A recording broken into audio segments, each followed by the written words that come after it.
नमस्कार. 4K channel आयोजित जागर नवशक्तीचे कौतुक नारी शक्तीचे या उपक्रमाअंतर्गत आपण भेटणार आहोत खऱ्याखुऱ्या कोविड योद्धा सौ वैशाली संतोष खांडगे यांच्याशी. आज आपण गप्पा मारणार आहोत. सौ वैशाली खांडगे या चेंबूर येथील मा हॉस्पिटलमध्ये परिचारिका म्हणजेच नर्स म्हणून काम करतात, ज्यांना आपण आदराने सिस्टर म्हणून बोलतो. त्यांच्याशी गप्पा मारत आहेत 4K चॅनलचे संपादक श्री गौरव जहागीरदार. नमस्कार, मी गौरव जहागीरदार 4K चॅनलतर्फे बोलत आहे. नवरात्रीचा जो उपक्रम 4K चॅनलने राबवलेला आहे, तर आपल्यावर आहेत हॉस्पिटलमध्ये नर्स म्हणून काम करतात, ज्यांना आपण आदराने सिस्टर म्हणून हाक मारतो, ज्या रुग्णांची शुश्रूषा करतात आणि सेवा करतात. त्यांचं खूप मोठं कार्य असतं आपल्यासाठी. त्यातील एक अशाच आपल्या भगिनी वैशाली संतोष खांडगे आपल्याबरोबर आज आपले अनुभव आपल्याला शेअर करणार आहेत. जे चेंबूर येथील महानगरपालिकेत कामाला हॉस्पिटलमध्ये कामाला आहेत, त्यांच्याशी आज आपण गप्पा मारणार आहोत.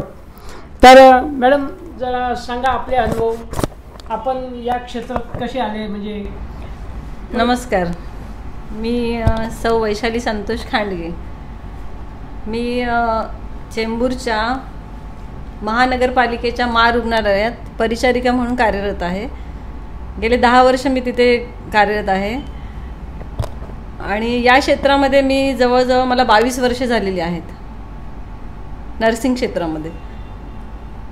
आता मी या क्षेत्रात कशी काय आले, तर त्याचं एक सांगायचं तर म्हणजे अभिमान वाटतो की माझ्या वडिलांची इच्छा होती की मी नर्सिंगमध्ये म्हणजे नर्सिंग करावं आणि नर्स म्हणून काम करावं असं त्यांना वाटायचं. आणि त्यांच्या इच्छेनुसार मी या क्षेत्रामध्ये आले आणि आता म्हणजे करिअर खूप छान झालं आहे माझं ह्या क्षेत्रामुळे. आणि त्यासाठी माझ्या वडिलांना पहिलं मी धन्यवाद करते. 96मध्ये मी 12वीमधून एक्झाम दिली माझी आणि त्यानंतर माझ्या वडिलांनी आणि आम्ही दोघांनी मिळून असं नायर हॉस्पिटलला फॉर्म निघाले होते नर्सिंगचे. तिकडे आम्ही जाऊन फॉर्म वगैरे भरून दिलं. एका महिन्याभरात आमचं सिलेक्शन वगैरे झाले, इंटरव्ह्यू वगैरे झाले, मेडिकल चेकअप झालं सगळं. आणि मग मला नर्सिंग प्रशिक्षण केंद्र म्हणून बोरिवलीच्या भगवती रुग्णालयात माझा नंबर लागला. तिकडे आमचं 3 वर्षाचं ट्रेनिंग होतं. सुरुवातीला गेलो तेव्हा जरा भीतीच वाटली.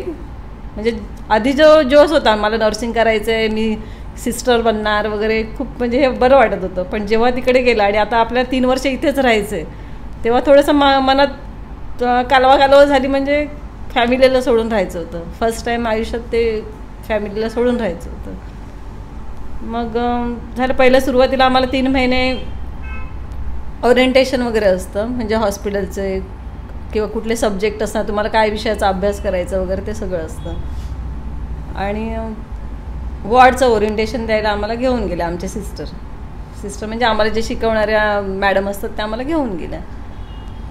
आणि फर्स्ट डे वॉर्डचा अनुभव म्हणजे आम्हाला मेल वॉर्ड म्हणजे जिथे शस्त्रक्रिया केल्या जातात, ते पेशंट ठेवले जातात. तिथे एक बर्न वॉर्ड होता, भाजलेले पेशंट तिथे ठेवले जायचे. तर पहिला दिवस आम्हाला तिकडे घेऊन गेला. 10 मुलींची बॅच असायची. फर्स्ट टाईम आम्हाला तिकडे घेऊन गेले, असं की इकडे पण तुम्हाला काम करावं लागणार बघा. आणि त्या युनिटमध्ये आम्ही बर्न्स युनिटमध्ये आज शिरलो. बघतो तर ते आमचे एक गणपत मामा म्हणून होते ड्रेसर, त्यांचं ड्रेसिंग चालू होतं तिथे. तर ते आमच्या मॅडम म्हणाल्या की गणपत जरा यांना दाखव काय ते पेशंट कसे आहेत बर्न्सचे वगैरे असं. आणि गेलो तर क्रेडलच्या आत पहिलाच पेशंट बघितला, तो जवळजवळ 90 to 95% burn patient, male patient, एक पुरुष पूर्ण भाजलेला. आता त्या भाजलेल्या पेशंटला आपण वरती काहीच कवर करू शकत नाही, कारण जरासं जरी आपल्याला भाजलेलं असतं तर किती आग होते. तर त्याच्यामुळे त्यांना कवर करायचं नव्हतं. म्हणजे आयुष्यात पहिल्यांदाच तो पेशंट असा बघितला की पूर्ण भाजलेला आहे, पूर्ण नेकेड आहे आपल्यासमोर. बापरे, आता याच्यामध्ये कसं करायचं. अक्षरशः त्यानंतर 2 दिवस खूप रडली असेल मी. असं वाटत होतं जावं पळून आता घरी, नको आता ते नर्सिंग पण नको, काहीच नको, हे असं यामध्ये कसं काम करायचं वगैरे. वडिलांनी वगैरे समजावून सांगितलं. आमच्या मॅडम होत्या त्या पण खूप धीर द्यायच्या की नाही, आता ही तर सुरुवात आहे, त्यांचीच तर आपल्याला सेवा करायची आहे. परिचारिका म्हणजे काय, तुम्ही रुग्णांची सेवा करायची आहे. काही जणांना कुणीच नातेवाईक नसतात किंवा जे रोड साईड पेशंट जे पडलेले असतात त्यांना कोण करणार, त्यांचं कुणी नसतं. हे एक चांगलं व्रत आहे तुमचं जे असं. आणि तिथून मग धीर चेपत गेला. मग झालं, केलं नर्सिंग 3 वर्षाचं. भरपूर काही अडचणी आल्या, खूप त्रास झाला, पण त्याचं फळ म्हणून आता म्हणजे व्यवस्थित आहे सगळं आमचं. जॉब सिक्युरिटी तर आहेच, प्लस एक समाधान आहे की आम्ही रुग्णांची सेवा करतोय. आपल्यामुळे कोणाचा तरी जीव वाचतोय, कोणीतरी बरा होऊन जातोय. काही पेशंट काय कोणीच नसतं तेव्हा आम्ही त्यांची काळजी घेतो. ते पण आम्हाला आशीर्वाद देऊन जातात की सिस्टर तुम्ही होतात म्हणून झालं, बरं झालं. ताई म्हणतात, कधी दीदी म्हणतात, आईची भावही करतात, देव म्हणतात. म्हणजे ते खूप असं बरं वाटतं की आपल्यामुळे कोणाचं तरी चांगलं होतंय काहीतरी असं. मग छान वाटतं म्हणजे ह्या क्षेत्रामध्ये की आपल्याला एक सेवा करता येते असं. घरच्यांची तर काळजी आपण घेतोच, पण जे आपले कुणीच नाही आहेत त्यांची काळजी घेण्यात जी आपल्याला समाधान मिळतं ते ह्या क्षेत्रामध्ये मिळते आपल्याला. जेव्हा पहिल्यांदा नर्सिंगला ॲडमिशन मिळालं तेव्हा कसं म्हणजे आनंद वाटला? आनंद म्हणजे खूपच आनंद झालेला, कारण शक्यतो लगेच ॲडमिशन मिळत नाही. टक्केवारी तर बघितली जाते आपल्या मार्कनुसार, पण त्याचप्रमाणे आपल्याला इंटरव्ह्यूमध्ये वेगवेगळे प्रश्न विचारले जातात. म्हणजे किती आपण करू शकतो, घाबरतोय का, किंवा हिला जमेल का, तत्परता बघितली जाते. म्हणजे एकदम परीक्षा. हां, परीक्षा एक. हां, ओरल एक्झाम असते ती अशी, म्हणजे तोंडी प्रश्न विचारतात सगळेजण की काय करणार. मला त्यावेळी प्रश्न विचारला होता भाजलेले पेशंट, सर तुमच्यासमोर काय जर असं एखादा आग लागली, कोण माणूस भासते तर तुम्ही काय करणार असं. आपल्याला काही नॉलेजच नव्हतं त्यावेळी, तरी पण मी सांगितलं माझ्याकडे पाणी असेल कुठेतरी घेणे अंगावर टाकेल पटकन, आणि जेवढं लवकर होईल तेवढं डॉक्टरकडे घेऊन जाणार. कदाचित त्या प्रश्नावरच माझं सिलेक्शन झालं असेल असं मला वाटतं. आणि जेव्हा कळलं की तुमचं ॲडमिशन कन्फर्म झालेलं आहे असं, तेव्हा खूप आनंद झालेला. खूप म्हणजे मला आनंद झाला, म्हणजे माझ्या वडिलांना खूप आनंद झाला होता. माझी फॅमिली खूप खुश होती, आणि मेन वडिलांचं स्वप्न पूर्ण होणार होतं ना, त्याचं मला खूप आनंद झालेला. म्हणजे वडिलांची प्रेरणा होती तुम्हाला तिकडे? माझ्या वडिलांची प्रेरणा होती. वडिलांची इच्छा? हां, इच्छा होती त्यांनी की माझ्या कोणीतरी मिळा. आता आम्ही 5 भावंड आहोत, त्यापैकी 3 मुलींपैकी कुणीतरी नर्सिंगला जावं असं. तर त्यात माझं सिलेक्शन झालं म्हटलं ते खूप खुश झाले होते असं. आणि त्यांची इच्छा पूर्ण झाली म्हणून मी पण खुश झाले, आणि आपल्याला पण काहीतरी करता येते, काहीतरी करणार आहोत आपण. असं नुसतं शिक्षण घेतलं आणि घरीच बसलोय असं नाही, की आपण पण काहीतरी करणार आहोत असं. मग त्याच्यामुळे खूप आनंद झालेला. अजून काय अनुभव, शिक्षण घेताना काय अनुभव चांगले वाईट? चांगले वाईट तसे बरेच अनुभव आहेत. नाही मग डोळ्यात पाणी येतं. काही अनुभव असे आहेत ना, आनंदाचे कदाचित विसरू शकतो, पण काही दुःखाचे वगैरे आले ना की थोडं वाईट वाटतं.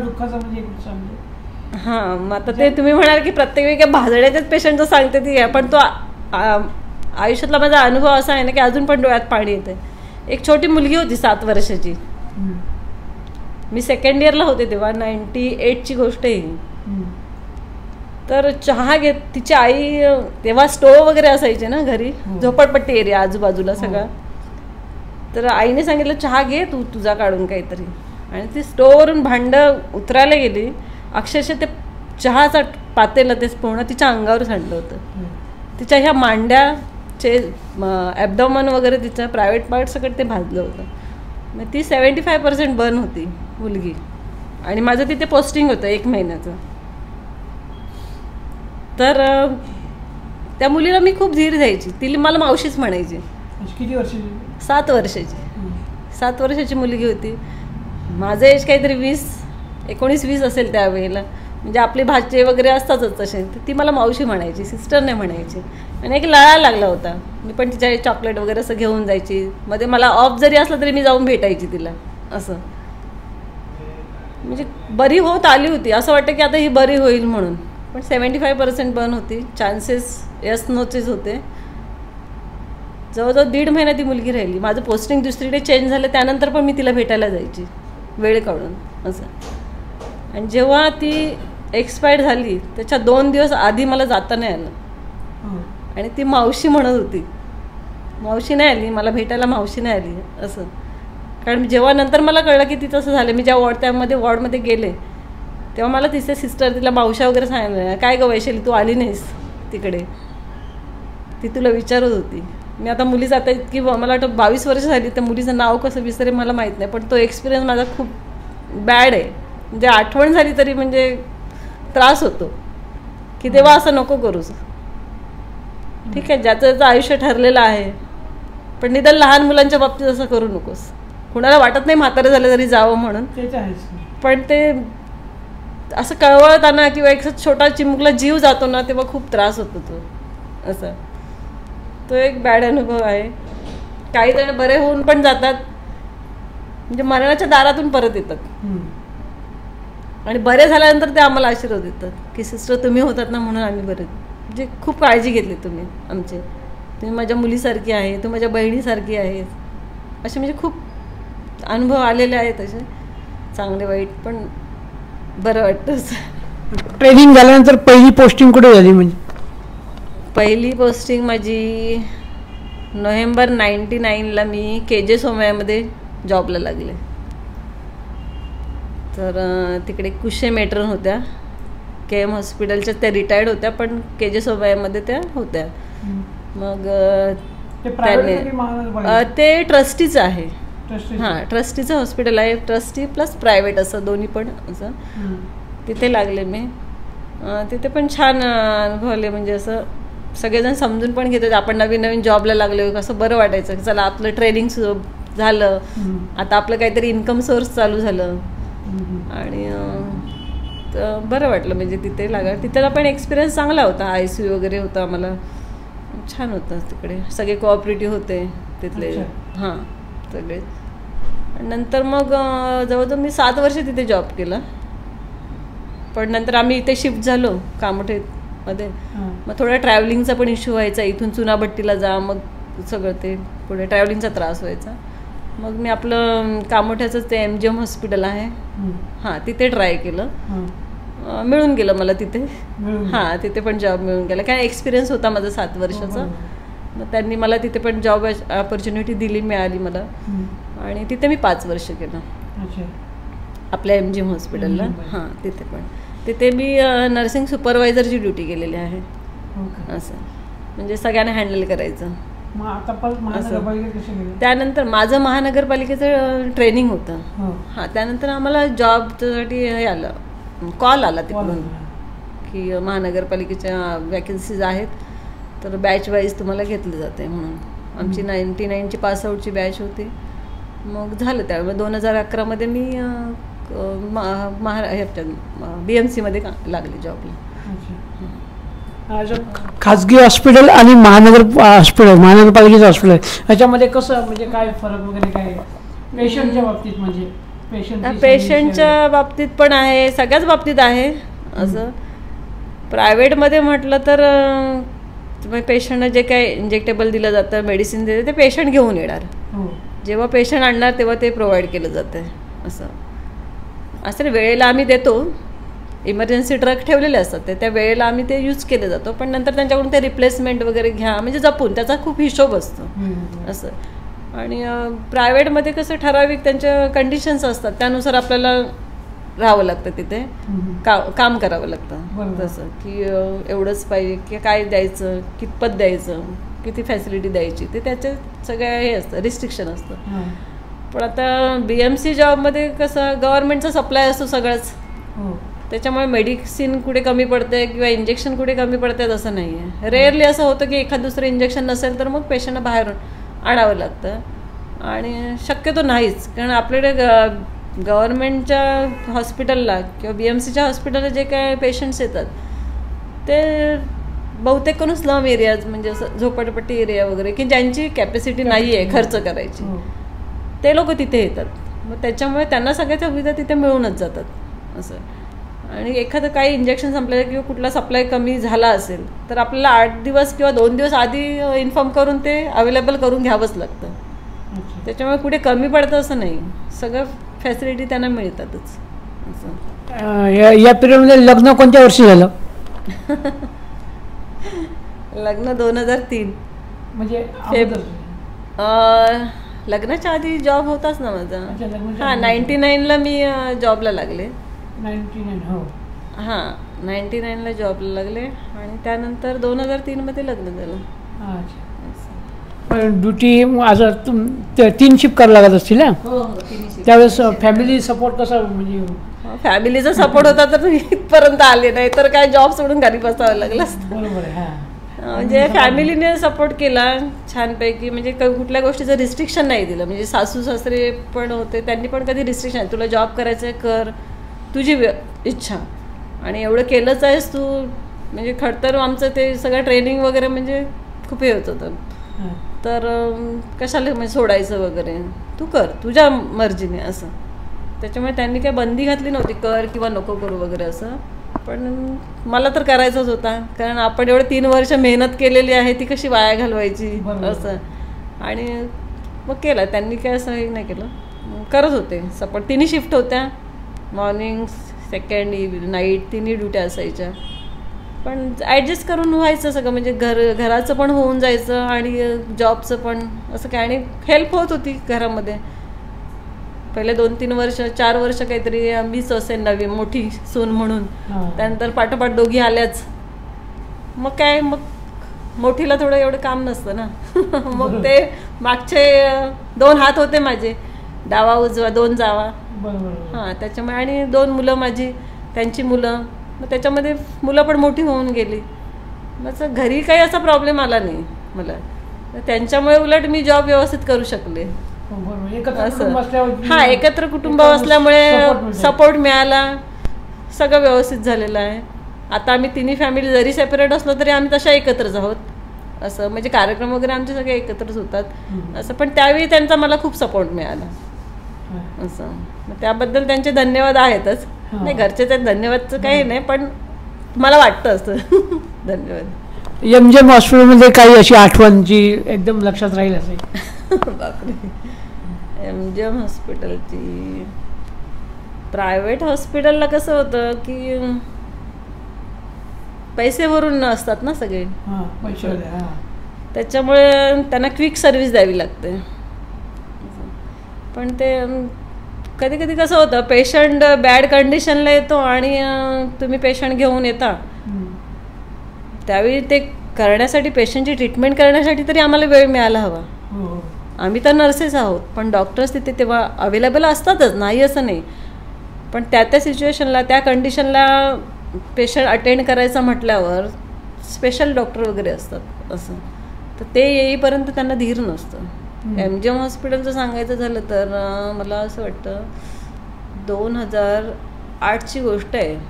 हां, 2008मध्ये मी प्रेग्नंट होते, जवळजवळ 7वा-8वा महिना असेल माझा. आणि ICUमध्ये एक पेशंट सिरियस झाला. आणि ते नातेवाईक इतके गोंधळ घालत होते, आणि मी सुपरवायझर होते, नर्सिंग सुपरवायझर म्हणून.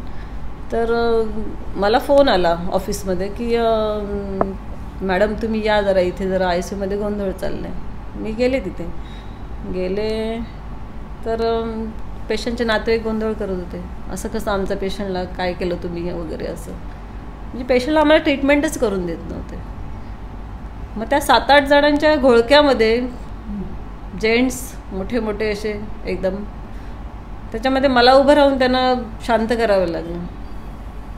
एक जण तर अंगावर आला होता. हां, मग त्यावेळी तिथल्याच आमच्या एका वॉर्डबॉयने त्यांना हात धरून मागे खेचलं, म्हणाले अरे बघा तरी त्या बाई प्रेग्नंट आहेत असं. ते घाबरले पण होते तेवढं, पण कसं त्यावेळी आपलं स्वतःचं बघून चालत नाही, तिथली ती सिच्युएशन हँडल करायची असते.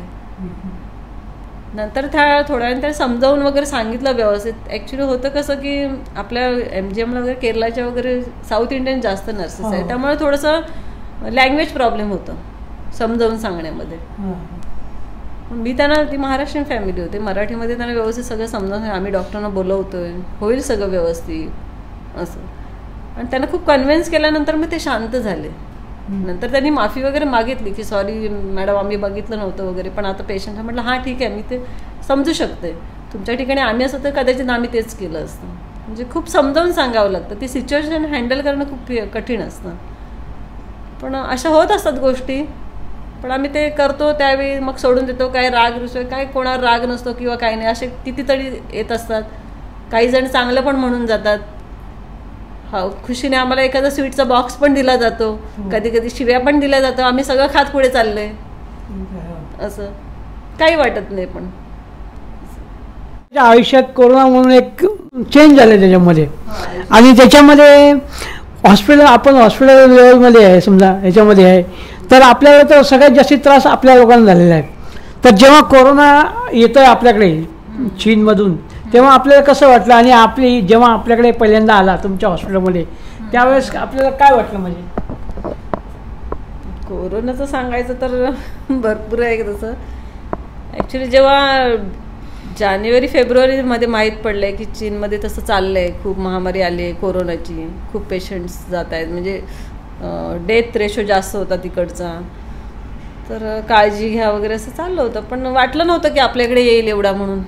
असं पहिला पेशंट आपल्याला फेब्रुवारीमध्येच सापडला होता, पण काय एवढं कोणी माइंड केलं नाही की एवढं वाढेल वगैरे. पण मार्चमध्ये जेव्हा पेशंट जास्त मिळाले तेव्हा ताबडतोब लगेच हे लॉकडाऊन वगैरे केलं. म्हणजे आपले मुख्यमंत्री माननीय उद्धवसाहेब ठाकरे त्यांनी खूप छान निर्णय घेतले, आणि पटापट मला वाटतं आपल्या मुंबईतच त्यांनी पहिलं लॉकडाऊन केलं, आणि महाराष्ट्रात त्यांनी खूप छान काम केलं म्हणजे असं. तर पण जेव्हा आम्हाला सांगितलं गेलं की तुमच्याकडे आता कोविड हॉस्पिटल होणार आहे, तेव्हा आम्ही खूप घाबरलोच होतो की निदान आपल्याला याचं काहीच माहीत नाही आहे, काय प्रिकॉशन्स घ्यायच्या. बाकीच्या आजारांचं कसं आता त्याच्यावर अभ्यास केलेला आहे, त्यावेळी काय ट्रीटमेंट द्यायचे सगळं माहिती आहे, कशी काळजी घ्यायची हे सगळं माहीत होतं. पण कोरोनासाठी काय काळजी घ्यायची हे काहीच माहीत नाही. ठीक आहे, आपल्याला माहिती आहे की नाकातून घशातून ते आपल्याला होतंय, संसर्ग होतोय त्याचं, हे सगळं इन्फेक्शन होते कळत होतं. पण ठीक आहे, नुसता मास्क घालून पण होत नाही आहे असं. तो व्हायरस असा आहे की कुठेही आपल्याला हाताला टच केला लागू शकतोय, कपड्यांना लागू शकतोय, काय करायचं. खूप घाबरून गेलो होतो आम्ही. मग जेव्हा आम्हाला कोविडचं हे सेंटर चालू केलं, आमचं हॉस्पिटल कोविड सेंटर म्हणून, तेव्हा एक आम्हाला मीटिंग घेऊन त्यांनी इन्स्ट्रक्शन दिल्या काय काळजी घ्यायची वगैरे. आम्ही प्रिपेअर करून ठेवलं होतं स्वतःला. पण जेव्हा पहिल्यांदा पेशंट आले तेव्हा आम्ही सगळेच खूप घाबरलो होतो, सगळेच. म्हणजे असं वाटतं आता काय आपलं खरं नाही आहे असं. आणि जेव्हा मी पहिला पेशंट अटेंड केला, किट घातली त्यावेळी, अक्षरशः तेव्हा फोटो काढून घेतला होता किट घातल्यानंतर. माहीत नाही हा शेवटचा फोटो असेल तर, म्हणजे ही पूर्वीच पहिल्या दिवशीची भावना होती की माहीत नाही काय होईल ते असं. आणि थोडं रडायला पण आलं होतं, बापरे फॅमिलीकडे लॉकडाऊन झालं त्याच्यामुळे त्याच दिवशी आम्ही सगळी फॅमिली गावी पाठवून दिली होती, कारण आम्ही पेशंटमध्ये काम करणार, परत घरी येणार, मग आपण ते जंतू घेऊन घरी आलो, परत आपल्या घरच्या लोकांना आपल्यामुळे इन्फेक्शन झालं, तर ती भीती होती. त्याच्यामुळे थोडी भीती वाटली होती. आणि एकदा आत गेल्यानंतर मग काही नाही. जेव्हा त्या पेशंटशी बोललो, पेशंट घाबरलेले होते की आम्हाला काय होईल का, आमचं काय कसं होईल, आम्ही याच्यातून बाहेर पडू ना. मग त्यांना जे समजावून सांगण्यात, त्यांना धीर देण्यात जे आम्हाला एक बरं वाटलं की आपल्यामुळे पेशंट आपण धीर देतो, तर ते भीती त्यांची कमी होते. त्यांची भीती कमी करता करता आमची भीती कमी झाली. मग आम्ही त्यांना समजा, अरे काही होत नाही आहे, थोडी काळजी घेतली की होऊन जातं असं, तुम्ही फक्त घाबरू नका.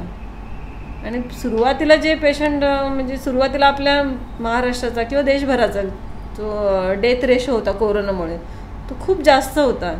म्हणजे मला असं वाटतं की एक माझं वैयक्तिक मत की जवळजवळ 25-30% लोक तर भीतीनेच गेली असतील कदाचित. पण काही जण निष्काळजीपणामुळे पण गेले, काय नाही कुठे कोरोना आहे कुठे आहे. पण कसं असतं, जो पण मला होत नाही किंवा माझं कोणी जात नाही तोपर्यंत आपल्याला कळत नाही, असं असतं. ज्यांनी आता स्वतः एक्सपिरियन्स घेतलेला आहे की तेव्हा झाल्यानंतर काय त्रास होतो तेव्हा त्यांना कळतं, आणि मग ते सगळ्यांना सांगतात. पण ज्यांना झालेलं नाही आहे ते अजूनही असं वाटतंय त्यांना की नाही कुठे कोरोना आहे म्हणून. जरी आता लॉकडाऊन संपलेलं आहे, सगळं व्यवस्थित चालू झालेलं आहे, पण कोरोना काही गेलेला नाही आहे. तो कसा कुठून येईल आपल्याकडे सांगताय ते सांगता येत नाही. म्हणून काळजी तर घ्यावीच लागणार आहे. बरोबर. आणि पण नाही, आज तुमच्या हॉस्पिटलमध्ये जेव्हा कोरोना आला हां हां त्याच्या अगोदर मुंबईतल्या इतर हॉस्पिटलमध्ये आला असेल ना, हो नंतर हो तुमच्याकडे हो आला, हो हो म्हणून हां. तुम्हाला भीती वाटते. हां भीती वाटायचं कारण की पहिलंच पेशंट पहिलंच पेशंट. हां अगोदर इतर हां सगळ्या हॉस्पिटल ॲक्च्युली आपले जे मुंबईमध्ये BMCचे किंवा गव्हर्नमेंटचे जेवढे पण हॉस्पिटल्स आहेत हां, त्यांच्या अगोदर आला असेल, हां मग त्यांच्याकडे तुमच्याकडे अगोदर जरी आला असेल तरी प्रत्येकाला तीच भीती वाटली असेल. हो बरोबर. जेव्हा आपल्याकडे प्रत्यक्ष येतो, जेव्हा आपण बघतो त्यांना अटेंड करतो पेशंटना, जो आपला अनुभव असतो तेव्हा आपल्याला ती भीती वाटते. तोपर्यंत आपल्याला माहीतच नसतं ना, तो पण आपण गाफील असतो. आपल्याकडे कुठे पेशंट आहे, आपल्याकडे कुठे पेशंट आहे असं. पण जेव्हा आपल्याकडे येतो आणि त्यांना बघतो आपण, किंवा त्यांचा तो त्या त्रास त्यांचा जो बघत असतो, त्यांना दम लागत असतो, श्वास घ्यायला त्रास होतोय, थंडी भरून ताप येणं असो, घसा खवखवणं, पण ह्या सगळ्या गोष्टी त्यांच्या बघितल्या असं वाटतं आपण कसा पेशंट अटेंड करायचा असं. पण त्यावेळी म्हणजे आमच्या सगळ्या नर्सेस असू देत किंवा डॉक्टर्स, वॉर्ड बॉय, आयाबाई, कुणी पण म्हणजे जे कुणी आमचे हेल्थ वर्कर्स आहेत, तर त्यांनी सगळं आपलं म्हणजे आपल्या जीवाची पर्वा न करता काम केलेलं आहे. याच्यामध्ये आमची माणसं पण दगावली गेली नाही असं नाही, पण ते एक योद्धा म्हणायचे. मग ते युद्धामध्ये गेले. सेफ्टीसाठी तुम्ही काय काय काळजी घेतली हॉस्पिटलनी आणि तुम्ही वैयक्तिक? वैयक्तिक तर घेतलीच आम्ही म्हणजे काळजी, पण हॉस्पिटलतर्फे पण आम्हाला खूप म्हणजे प्रोव्हाइड केलं त्यांनी. PPE किट किंवा शील्ड दिली होती आम्हाला लावायला, परत N95 मास्क दिले होते, ग्लोव्ज कंटिन्यू. आणि त्यांनी सांगितलंच होतं की तुम्ही पेशंटला अटेंड करताना ह्या सगळ्या गोष्टी घेऊनच, म्हणजे PPE किट घालून, मास्क वगैरे सगळं ती काळजी घेऊनच पेशंट अटेंड करायचं आहे. त्याशिवाय पेशंटजवळ कुणी जायचंच नाही आहे. त्याच्यामुळे आम्ही ते PPE किट घालून, पण PPE किटचा एक अनुभव म्हणजे असं सांगायचं तर की 2 तास झाले की पूर्ण भिजून जायला व्हायचं घाम. कारण तो महिने पण असे होते ना की एप्रिल, मे, मार्चमध्ये गरमीचे दिवस, भयानक गरमी. आणि त्याच्यामध्ये ती PPE किट म्हणजे ते प्लॅस्टिक टाईप सगळं असं, म्हणजे आतून अक्षरशः भिजायचो. आणि काही वेळेला तर असं झालं ना की तो घाम अंगात मुरायचा आणि त्याच्याने आम्हाला कणकण यायची, असं पण झालेलं आहे. म्हणजे तो एक्सपिरियन्स मी पण घेतला आहे की मला 5 दिवस मेडिसिन घ्यावं लागलं. मला असं वाटलं की मलाच इन्फेक्शन झालं की काय, मे बी होऊन पण गेलं असेल, माहीत नाही असं. पण त्यावेळी मेडिसिन वगैरे घ्यावं लागलं. आणि ती किट घातली ना की आपल्याला म्हणजे आम्हाला इन्स्ट्रक्शन होतं की 4 तास ती किट घालून राहायचं आहे तुम्हाला. 4 तास? हां 4 तास ती किट घालायची आणि तुम्ही पेशंटमध्येच थांबायचं असं असायचं. मग त्यावेळी तुम्ही जेव्हा किट घालणार त्याच्या आधी तुमचा नाश्ता वगैरे करून घ्या, जे काही खायचं असेल, वॉशरूमचं असेल, तुमचं पाणी प्यायचं, जे काय असेल ते सगळं तुमचं करून घ्यायचं. एकदा किट घालून तुम्ही आत गेलात की तुम्हाला बाहेर यायचं नाही आहे, असं स्ट्रिक्ट आम्हाला सांगितलेलंच असायचं. त्याच्यामुळे ते आम्ही सगळं करूनच काळजी घेऊनच आत जायचो की आता आपल्याला 4 तास बाहेर यायचं नाही आहे असं. पण आत गेल्यावर पण ते मास्कची वगैरे कसं आपण लावतो, एक साधारण मास्क लावतो, पण N95 लावायचा म्हणजे श्वास घ्यायला स्वतःला पण त्रास व्हायचा असं. पण त्याच्यामध्ये पण आम्ही कामं केलीत. PPE किट तुम्ही 4 तास यूज करायचे, डिस्पोजेबल करायचे? हो, डिस्पोज. जेव्हा आपण बाहेर, आता माझं आता टायमिंग झालाय की मी बाहेर येणार आहे, तर समोर काचे पूर्ण पॅक केलेलं होतं ते. अजिबात बाहेर मला वाटतं कुणी एखादं हवा पण जाणार नाही असं, म्हणजे इतकं ते पॅकिंग, पूर्ण वॉर्ड बंद केलेले होते, आत व्हेंटिलेशन वगैरे सगळं होतं. पण जेव्हा मी बाहेर येणार तेव्हा आमची सिस्टर किंवा आमचे कोणी मावशी वगैरे असणार, ते बघणार की चला टाईम झाला आहे आता सिस्टरचा बाहेर यायचा. तर बाहेर ते एक हायपोक्लोराईडचं एक सोल्युशन बनवलं असं फवारणीसाठी, ते सगळं घेऊन बाहेर उभेच असायचे एक माणूस. आपण बाहेर एक येलो बॅग तयार करून ठेवलेली असायची, त्याच्यामध्ये ते एक आम्हाला शिकवलंच होतं की कशी PPE डिस्कार्ड करायची. घालायला जसं शिकवलं, विअर कशी करायची शिकवलंय, तसं डिस्कार्ड कसं करायचं ते पण शिकवलं. ते झाल्यानंतर एकदा ती डिस्कार्ड केली सगळी PPE किट, आमचे शूज, कवर किंवा शील्ड, कॅप, मास्क सगळं, ते ग्लोव्ज वगैरे सगळं आम्ही काढून टाकणार. त्याच्यानंतर सरळ आपण वॉशरूममध्ये जायचं. इकडे कुठेही टच करायचं नाही, कुठेही टच करायचं नाही. आणि तिकडे वॉशरूममध्ये एकदा जाऊन आलं की मग फ्रेश होऊन यायचं. त्यानंतर मग गरम पाणी वगैरे मावशी आणून देणार, पाणी वगैरे प्यायचं, मग आपल्याला रेस्ट करायची थोड्या.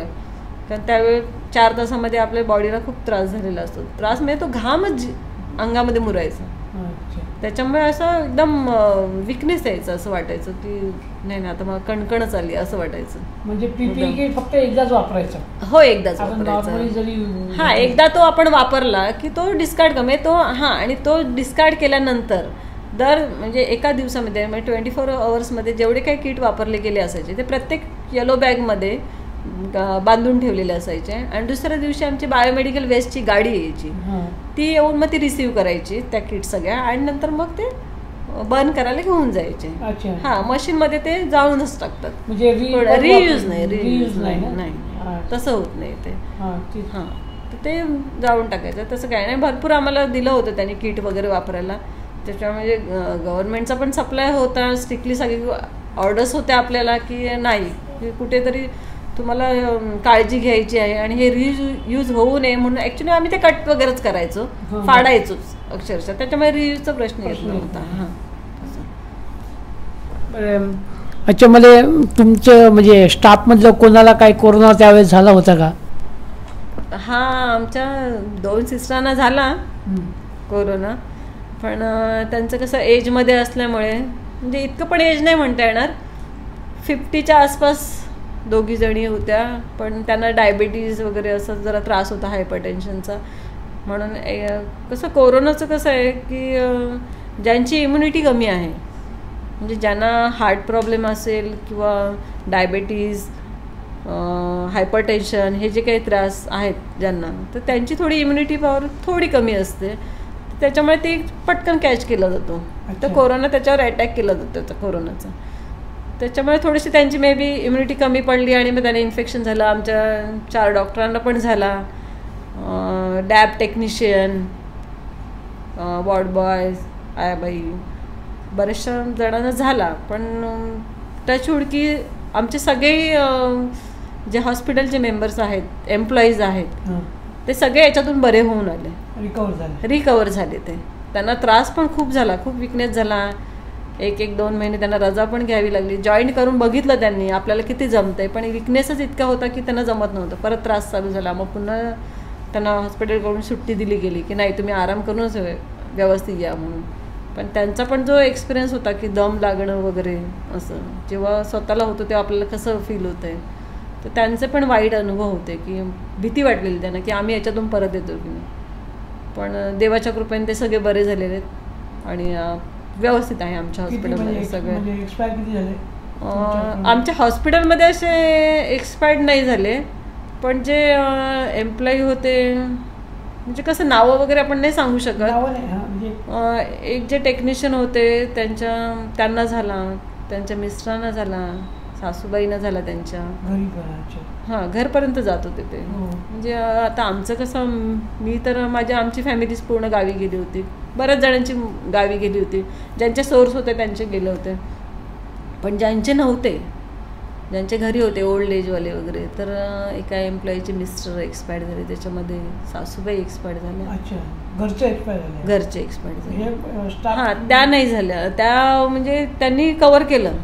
त्यांची एक इम्युनिटी किंवा विल पॉवर चांगली होती, पण त्यांना त्यांची 2 माणसं गमावावी लागली. म्हणजे खूप आमचं हॉस्पिटल पूर्ण त्यांच्या दुःखात म्हणजे हळहळ झाली आमची. म्हणजे खूप वाईट वाटलं. खूप एज पण नाही आहे त्यांचं तसं, आणि खूप वाईट झालं ते असं. मग तो एक इन्सिडन्स बेकार झाला आमचा. आता सामान्य माणसांनी काय काळजी घेतली पाहिजे कोविडबद्दल? आता 7-8 महिन्यात तसं बघायला गेलं तर सर्वसामान्यांना आता सगळ्यांना माहीतच झालंय काय काळजी घ्यायला पाहिजे. मुख्यतः प्रथम काय, आपल्याला मास्क लावणं खूप गरजेचं आहे. हां, कारण त्याचा एंट्री पॉईंट काय आहे हे सगळ्यांना कळलेलं आहे. नाक आणि घसा, काय आपल्याला इथे टच करायचं नाही आहे, त्याच्यामुळे कवर करायचं आहे आपलं तोंड आणि नाक ते. त्याच्यामुळे मास्क लावणं कंपल्सरी आहे.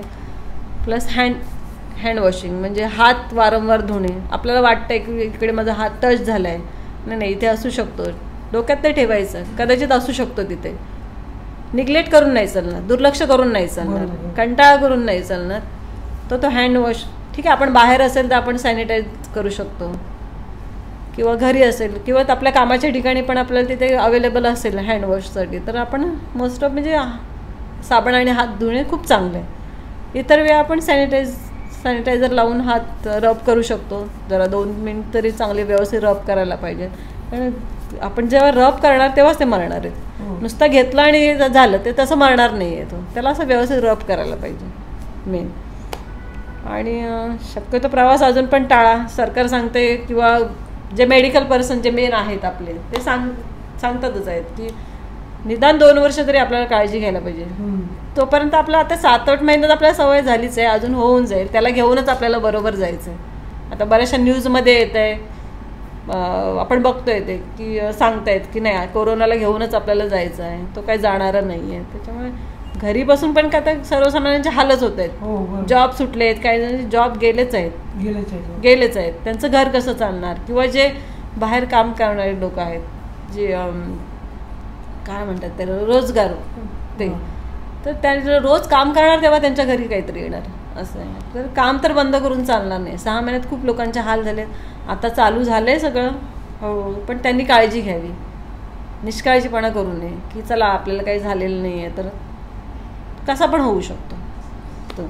आता म्हणजे असं वाटतं की आता थोडाफार कोरोनाचा प्रभाव कमी झाला आहे असं वाटतं का आपल्याला? एक तुमचे मेडिकल तुम्ही याच्यामध्ये आहे म्हणून. हां, आता म्हणजे बरेचसे पेशंट कमी झालेच आहेत. जो पहिला आपला रेशो होता तर तो बराचसा कमी झालेला आहे. तर आमच्या अनुभवानुसार पण आमच्या हॉस्पिटलला पण दिवसातून 1-2 पेशंट येतात, नाही असं नाही, पण पूर्वी जसे येत होते तसं आता नाही होते. त्याच्यामुळे रेशो कमी झाला आहे असं वाटतंय. आणि बरं बहुतेक म्हणजे असं अवेअरनेस आला आहे सगळ्या लोकांमध्ये, जनतेमध्ये. असं म्हणजे अवेअरनेस म्हटलं की जागृती झालेली आहे, जागृत झालेत लोक. हां, त्याच्याबरोबर आता म्हणजे कोरोना आलाय ना, म्हणजे असं वाटतं ह्यांना सगळ्यांना शिकवणच द्यायला आलेलं आहे. कारण का आम्हाला असं वाटतं की जे आम्ही आधी पेशंट बघत होतो की अक्षरशः लाईन असायची, 300-400 पेशंटची अशी लाईनच असायची कंटिन्यू. आमची OPD चालू असायच्या. वॉर्डमध्ये पेशंट ॲडमिट व्हायचे तेव्हा वॉर्ड म्हणजे पेशंट डिस्चार्ज जाईपर्यंत 10 जणांची वेटिंगला असायचे की बाबा तू ह्या बेडवर बस, थांब दुसरा पेशंट घेऊ दे. 4 पेशंट डिस्चार्ज देणारे तिकडे बेडवर बसव, दुसरा ॲडमिशन घे. म्हणजे वेळ नाही मिळायचा त्यावेळेला. पण आता असं झालं की लोक जागृत झाले, स्वतःची काळजी घेत आहेत. म्हणजे स्वच्छता मेंटेन म्हणजे हायजीन मेंटेन करत आहेत, स्वच्छता पाळत आहेत. ते खाणं व्यवस्थित घेत आहेत, गरम पाणी वगैरे पिणं, बाहेरचं खाणं टाळत आहेत. त्याच्यामुळे बरेचसे आजार थोडे आटोक्यात आलेत. इतर जे आजार होते म्हणजे आता डेंग्यू, मलेरिया, टायफॉइड याचे पेशंट जास्त आहे. म्हणजे सीझनमध्ये जे रेनी सीझन असतो त्याच्यामध्ये हे पेशंट खूप यायचे. पण आता काय झालं की तो पण रेशो थोडा कमी झालेला आहे. पेशंट कमी झालेत थोडेसे. म्हणजे लोकांमध्ये जागृत झालेत ते की बाबा आपण स्वतःची काळजी घेतली तर आपण व्यवस्थित राहू शकतो. ते निसर्गाचंच हे चक्र असेल काहीतरी की त्याने काहीतरी चमत्कार केला आहे लोकांना हे करण्यासाठी की बाबा तुम्ही जो पर्यावरणाचा ऱ्हास करताय तर मी तुझा ऱ्हास करायला आहेच इथे, असं वाटतं इथे. त्याच्यामुळे आता बरेचसे पेशंट कमी झालेत, कोरोनाचे पण कमी झालेत, इतरही कमी झालेत थोडे. बरं, काही ठिकाणी आहे ना म्हणजे एक पेशंटचे नातेवाईक आणि हॉस्पिटल स्टाफ यांच्यामध्ये गैरसमज होऊन कधी कधी वाद होतात. याबद्दल आपल्याला काय वाटतं? म्हणजे कोणाचं चुकतं म्हणजे पेशंटच्या नाही चुकतं म्हणणं म्हणजे कसं, हे बघा प्रत्येक माणूस आहे ना आपल्या ठिकाणी बरोबर असतं. पेशंटचे जे नातेवाईक असतात त्यांना असं वाटतं की माझ्या पेशंटला पटकन ट्रीटमेंट दिली पाहिजे, माझाच पेशंट बघायला पाहिजे, आधी बघायला पाहिजे, माझा पेशंट सिरियस जास्त आहे. ते नाही ठरवू शकत की तो पेशंट त्याचा सिरियस जास्त आहे की दुसरा पेशंट सिरियस जास्त आहे, हे माहीत नाही. हे एक तर डॉक्टर ठरवतील किंवा आम्ही नर्सेस तिथे जो असतो ते आपल्याला बघूनच कळतं की बाबा कंडिशन कोणाची जास्त हे आहे. तर असं वाटतं की त्यांनी पण पेशन्स राखावा. आम्ही तर राखतोच आहोत, होतं आम्ही पण कधी कधी हायपर होतो म्हणजे आम्हाला पेशंटचा जीव वाचवायचा आहे, त्याचं करायला जायचं की तुम्हाला समजवत बसायचं. त्याच्यामुळे फटकन काहीतरी बोलणं होतं, जरा बाजूला व्हा रे, आम्हाला बघू दे, मग त्यांचं पण काहीतरी वेगळं शब्द निघतो, असं होतं कधी कधी. पण असं वाटतं दोन्ही बाजूनी समजून घ्यायला पाहिजे, नातेवाईकांनी पेशंटने पण समजून घ्यायला पाहिजे किंवा आमचा जो मेडिकल स्टाफ आहे त्यांनी पण समजून घ्यायला पाहिजे की ते पण त्यांच्या नातेवाईकांमध्ये कोणती प्रिय व्यक्ती असते त्यांची कोणीतरी, म्हणून ते घेऊन येतात आणि त्यांना असं वाटतं की नाही नाही नाही माझ्या पेशंटला आधी बघायला पाहिजे असं. तर त्यांना थोडंसं समजावून सांगणं हे पण आमचं कर्तव्य आहे. पेशंटची ट्रीटमेंट तर करायचीच आहे, पण एक आपल्याला सायकोलॉजी पण शिकवलेली असते, तर ते समजून त्यांच्या मनाचा विचार करून त्यांना पण शांत करणं गरजेचं आहे. आणि नातेवाईकांनी पण थोडा पेशन्स राखला पाहिजे असं वाटतं. ठीक. आपण जे कोविड योद्धा म्हणून काम करताय ते निश्चितच खूप चांगलं आहे, पण जेव्हा आपण आपल्या घरी येतात आपल्या बिल्डिंगमध्ये सोसायटीमध्ये, तेव्हा बिल्डिंगच्या आजूबाजूच्या लोकांचा किंवा सोसायटीवाल्याचा बघण्याचा दृष्टिकोन खूप वेगळा असतो. त्याबद्दल निश्चित आपल्याला वाईट वाटत असेल, तर आपण याबद्दल काय म्हणजे कसं फील केलं याबद्दल, लोकांचं वागणूक वगैरे? तसा माझा अनुभव म्हटलं तर इतकं काही नाही. ॲक्च्युली कसं ते कोणी बाहेर पडतच नव्हतं सोसायटीतले, आणि जरी आपण येताना वगैरे त्यांनी पाहिलं तर थोडेसे लांबच राहायचे. मे बी त्यांना त्यांची पण काळजी होती किंवा ही हॉस्पिटलमधून येते मग कोरोना ते जंतू घेऊन येते की काय अशी भीती असेल. तेव्हा माहीत नव्हतं, त्यांनाही माहीत नव्हतं, म्हणून म्हणजे इतकं काही थोडं वाईट वाटायचं असं की चला आपल्याशी कुणी बोलत नाही वगैरे असं. पण दोन्ही बाजूनी विचार करायचं म्हटलं तर ते पण स्वतःची काळजी करत होते. प्रत्येकाला आपल्या जीवाची काळजी असते, त्यामुळे पण असेल. काही आमच्या स्टाफ लोकांचा एक्सपिरियन्स खूप बॅड आलेला आहे की नाही नाही सोसायटी राहायला, मग त्यांच्याकडे जाणं तर नाहीच असं कोणाचं, मग या सोसायटीत राहायला नको द्यायला पाहिजे त्यांना, असं पण काही जणांचा एक्सपिरियन्स झालेला आहे. म्हणजे आपण न्यूजला वगैरे बघितलंच असेल, कुठे कल्याण साईडला कुठेतरी एका नर्सेसला तर तिचं सामान पण घरातलं बाहेर काढून टाकलं होतं असं. पण लोकांनी हे समजून घ्यायला पाहिजे की तुम्ही जे त्या सिस्टरला किंवा जी परिचारिका आहे तिला तुमच्या सोसायटीतून काढून टाकताय, पण जेव्हा तुम्हाला गरज पडते तेव्हा तुम्ही हॉस्पिटलला येता तेव्हा परिचारिकाच असते तिथे. ती तिच्या घरी राहते, ती तुमच्याकडे टच करायला येत नाही, तुम्हाला काही देणार नाही, म्हणजे हात लावत नाही, काही नाही आहे. पण जेव्हा तुमचा पेशंट आमच्याकडे येतो तेव्हा तर त्याला आम्ही हात लावतो, मग तेव्हा तुमची भीती कुठे जाते? आम्हाला असं वाटतं की आम्ही पण माणूसच आहोत, आम्हाला पण भावना आहेत, आमचं पण शरीर आहे, ते पण दमतं आहे, आम्हाला काय आजार होणार नाही असं नाही आहे, किंवा तुम्हाला जसं होतं तसं आम्ही पण माणूसच आहोत. ते माणुसकीच्या ह्याच्याने आमच्याबरोबर राहावं असं वाटतं. भले दोन शब्द असं बोललं ना की बापरे तुम्ही किती चांगलं काम करताय, किंवा तुम्ही त्या पेशंटमध्ये काम करा, आम्ही तरी घरी आहोत असं, तरी पण खूप बरं वाटतं. असं की एक उत्साह मिळतो काहीतरी करण्यासाठी. आम्ही तर मागे फिरणार नाहीच आहे, आम्ही जे सेवाव्रत घेतले ते आम्ही करणारच आहोत, पण आपले फॅमिली मेंबर्स असो किंवा नातेवाईक असो, शेजारी पाजारी असो, ते जरी आपले म्हणाले की नाही नाही तुम्ही खूप चांगलं काम करताय, आम्ही आहोत, काय काळजी करू नका, तुम्ही जाताना जॉबला जा, आम्ही मागे आहोत, तुमच्या घरचे काय प्रॉब्लेम असतो आम्ही बघणार, थोडासा एक कॉन्फिडन्स म्हणतं एक हे दिलासा मिळतो आपल्याला. एवढंच लोकांना सांगणं आहे की आम्ही पण तुमच्यासारखेच माणूस आहोत, सर्वसाधारण, आम्ही काही वेगळं नाही आहे, तर आमच्याशी माणसासारखंच वागा, एवढंच सांगणं. ठीक आहे, खूप खूप धन्यवाद. म्हणजे आपल्याबरोबर आता वैशाली संतोष खांडगे ज्या चेंबूरच्या महानगरपालिकेच्या हॉस्पिटलमध्ये कार्यरत आहेत, त्यांनी आपल्याला खूप चांगलं मार्गदर्शन केलं व माहिती दिली, त्याबद्दल त्यांचा खूप खूप आभारी. धन्यवाद.